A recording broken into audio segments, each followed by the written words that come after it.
Today I'm going to talk about the top 10 mistakes that new embroiderers make. So if you are doing one of these, you need to stop immediately. Stick around and find out what they are.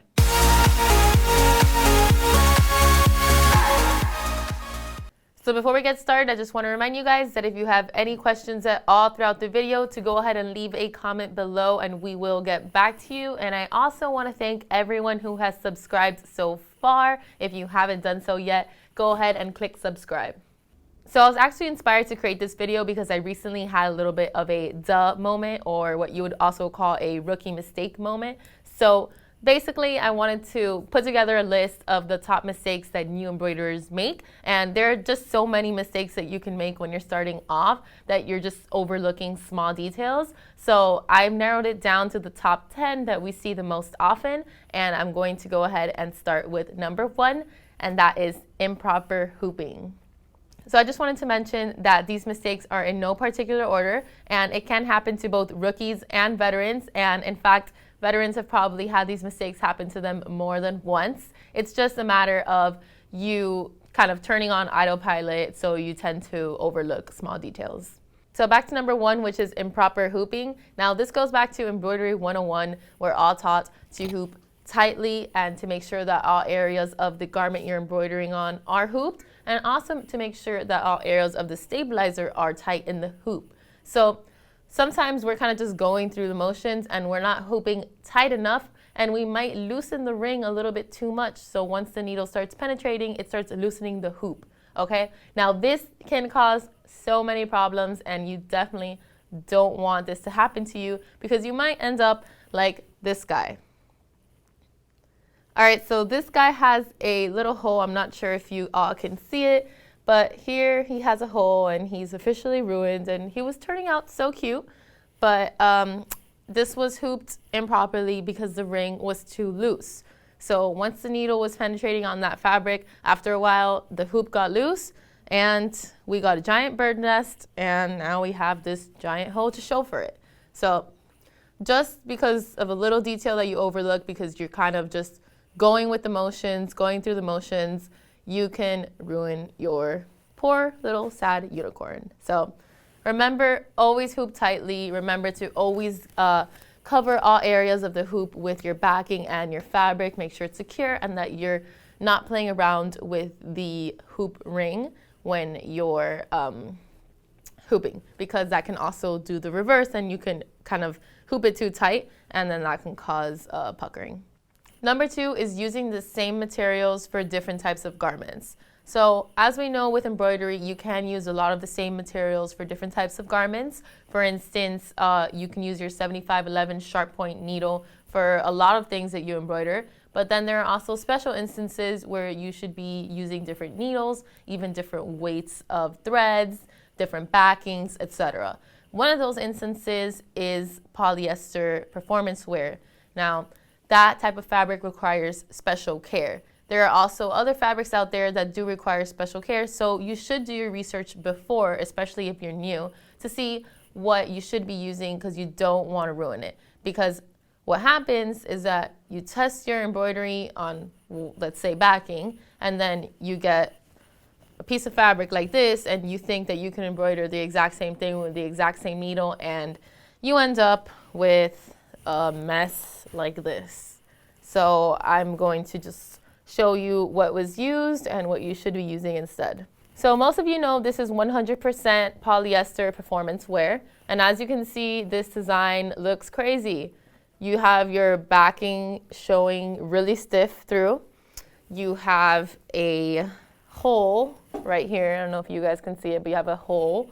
You have this crazy dense design that's causing puckering on this fabric. So certain fabrics, especially knits, will require special care. So here we use this for demonstration purposes. We used a size 7511 sharp needle, which is just your standard embroidery needle, and it caused a bunch of issues. You can see here that the fabric has actually torn through. Instead, you should be using your ballpoint needles because it's what's suitable for knits, because it's not puncturing a hole straight through your fabric. It's actually just slipping right in through the threads. So that's going to help eliminate the holes that you see here. All right, what else do we have? We see our backing. Okay, here we use just a standard cutaway backing. And although cutaway is soft, it's still a little bit too bulky, I would say, for this like very thin attire. So instead, try using a poly mesh no-show that's a little bit thinner. It's not going to show through your garment as much, so it's not going to look blocky. Next, you definitely want to consider your design. You don't want anything too dense because you're going to get this unwanted puckering, and it's going to also make your design kind of look blocky. It just doesn't flow very well. So I'm not going to go too into detail with how to embroider knits. I just wanted to show you guys what can happen if you use the same materials that you use on other garments on different types of garments that require special care. So as always, do your research. Make sure that you're using the right materials before you ruin something that you've paid money to, of course, embroider. So if you guys want to learn more about actually embroidering on knits, we have a couple videos on that. I'm going to link them so you guys can go ahead and check that out. Number 3 is not testing your design on a similar piece of material as the one that you plan to embroider. So I kind of already touched on this in number 2, but basically it's what I mentioned before, that you, let's say, are embroidering a knit and you have tested your design on 2 sheets of backing. You're not going to get the same result on that really light knit as you will with your backing. So you want to test it on something as close as possible so that you can make sure that the tension is okay. You can make sure that you're using the right needle, the right backing. So if you're using the right materials and if you have the proper technique, you're going to get what you want. Number 4 is not having enough stock. So if you're in embroidery for business, you know how important it is to have a good amount of stock in order to keep up with your customers' demands. You know that you having something and not having something can be the difference between getting a sale and losing a sale, and also between attracting new customers to begin with. So it's very important to make sure that you have a good amount of items on hand. So this is where it gets tricky, okay? Because you don't want to underbuy, but you also don't want to have too much and then waste money on stock that you don't need. This applies to your blanks that you're buying, and it also applies to the threads that you have on stock.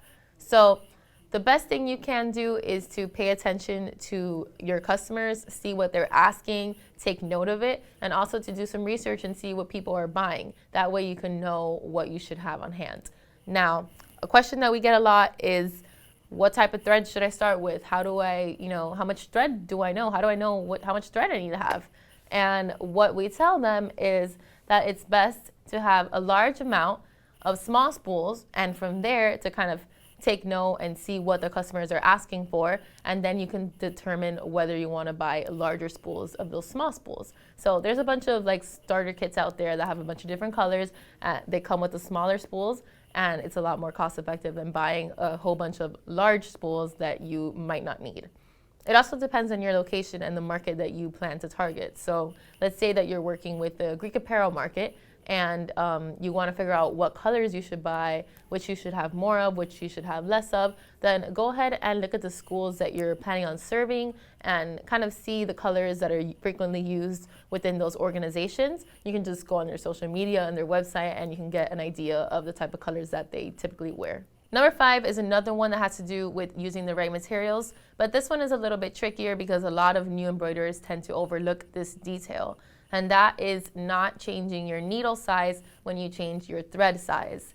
So I'm going to give you a quick example of what I mean by that. Let's say you're using a regular 7511 needle and you've gone up a thread weight. Or let's say you're using a metallic thread, which tends to be thicker.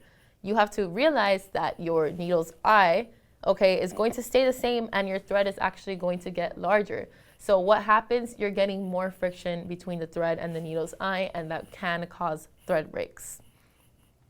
So what you should do instead is to go up a needle size, or if you're using metallic threads, you can even buy a specialty metallic needle. But always keep in mind, whether you go down or up, that your needle size might as well change. Now, moving on to number 6. And number 6 is, you're gonna have to wait for it until the next video. So go ahead and subscribe and make sure that you are here to watch the part 2, where I will go over 5 more mistakes, and these mistakes are even juicier because they actually have to do with mistakes that you're making on the machine, And these are things that we tend to overlook that can make such a difference, and that people are just like, oh, duh, I can't believe I forgot about that. So stay tuned for that one. You're gonna see that in the next couple of days. And click subscribe right now. The mistakes, no. Just with little tiny, look. Alright. Are kind of turn on, and number 6 is, you're gonna have to wait for it in the next video. Okay.